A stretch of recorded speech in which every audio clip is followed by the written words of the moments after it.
Welcome to the Proper Project Management YouTube channel, where we provide project management training, tips, suggestions and advice to help you run your project more successfully. So, if you are a current project manager or are soon to become one, be sure to subscribe. Now today, we are looking at the risk register. Specifically, we are going to be talking about what a risk register is, what is the purpose of one, what is included in a risk register, what a risk register looks like, and what makes an effective risk register. So, what is a risk register? Well, a risk register, which also goes by the name of a risk log, they are the same thing. Well, it's a tool and central repository that project managers will create before the start of a project, and they will use it throughout the project to track and monitor any risks that might impact their project.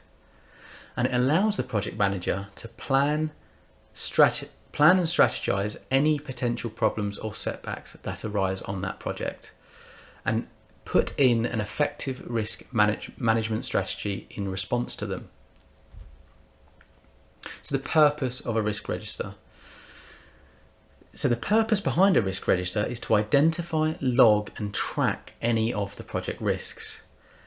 Now you may be wondering, what is a risk? Well, a risk in project management is anything unexpected that could happen that could positively or negatively impact the project. And logging these risks helps us to understand the severity, it helps us to make stakeholders aware, and it also ensures that we prioritize the risks into order of how they should be kind of tackled and addressed. So why do you need a risk register?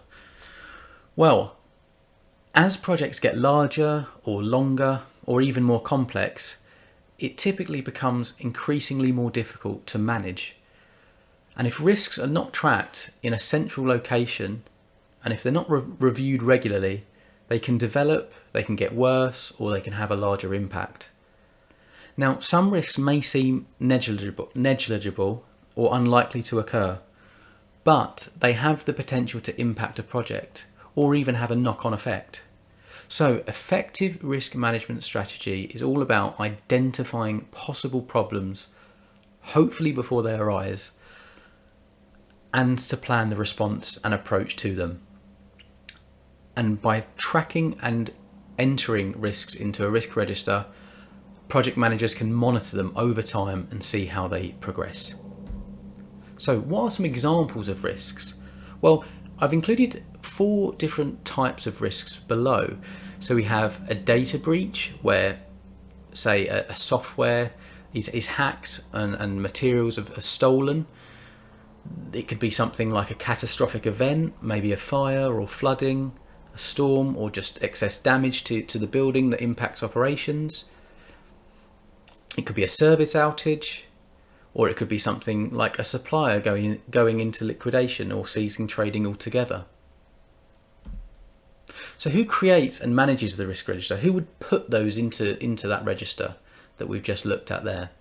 Well, on most projects, the responsibility for creating and monitoring a risk register is with the project manager. However, on some of the larger, more complex projects, a risk coordinator or risk manager may be employed to undertake this responsibility. So this is something that will vary by organisation and by the type of project. But for the most part, it is on the project manager, and the risk register is created at the start or before a project begins. So you're probably wondering, what does a risk register look like? And I'm briefly going to show you what one looks like in an Excel file that I've created. But for now, let's just quickly think about how, what columns to include. So a risk register is essentially a document that lists all of the risks and provides key information against each one. So as I mentioned before, I've got one in Excel, but risk registers are usually populated in spreadsheets or relevant project management software, so Microsoft Project, for instance. And the typical columns included are a unique risk identifier, a risk name, the basic description, a category, so the type of risk it is, the probability of occurring, the impact if it does occur, the priority in terms of the response, the action that's required against it, and the responsibility owner, or owners if there's several. So I'm quickly just going to show you now a risk register that I created earlier. So here is one being tracked in Excel, and I've just populated with a couple of the examples we saw earlier. I guess this is probably drawing your attention. So here we have the probability and impact, and as you'll see, this is a grid that provides us with some prioritization for how we would respond to such risks. So if we looked at the examples, we've got a data breach here, and we may get some legal action if we don't kind of work on this risk in due course. Now we've put the impact level at 5 because obviously that would be very far-reaching effects on the business if that was to occur. Thankfully, we've got some good software in place, so it's a low probability for now. So to get the priority, you will usually find in a risk register that this is the impact times by the probability, which is why we've got 5 here. So against the mitigation notes, we've got some investment in a data protection software, and Joe Bloggs is the owner of that, of looking at that mitigation and just the risk itself. So he's responsible for getting that data protection software in place and making sure that this stays a low probability. The second one, we've got some supplier entering liquidation, and that could cause us a delay to production.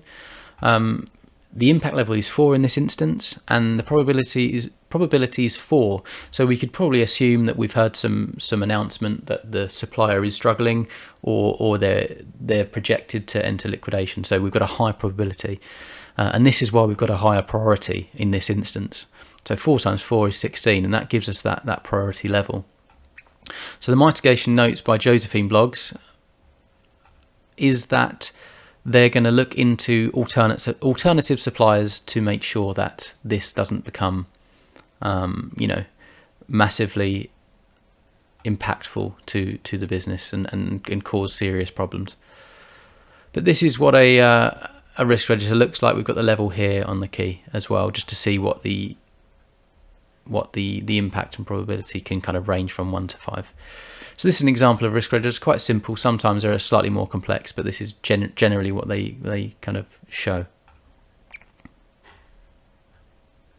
So what makes an effective risk register? So an effective risk register is one that is routinely updated, reviewed, and easily accessible by all of the project stakeholders. So it should be stored in a place where all of those project stakeholders can access it, and not on, say, a local drive or local computer. It should be able to be filtered easily, where certain risks can be more easily monitored and understood. If you've got a long list of risks, it can get quite complex, so you need to be able to sift through the data quite quickly. And most importantly, a risk register, or a good risk register, should have a probability and impact rating, and that should be quantitative in nature, so that they can be assessed in an easy to kind of use way. So for instance, using a scale of 1 to 5, where 1 is very low and 5 is very high, so the impact being very high, for instance, it would that risk would be something that you'd need to address very quickly. So that's very, very useful. So that really is what makes an effective risk register, and I hope that this video has been useful in helping you to understand what a risk register is, what it looks like, and the benefits of having one in place from the start of a project. If this video was helpful, be sure to subscribe. We're going to be releasing a lot more videos like this. And if there's anything in particular you'd like me to cover in future videos, drop a comment below and we can look to create those for you.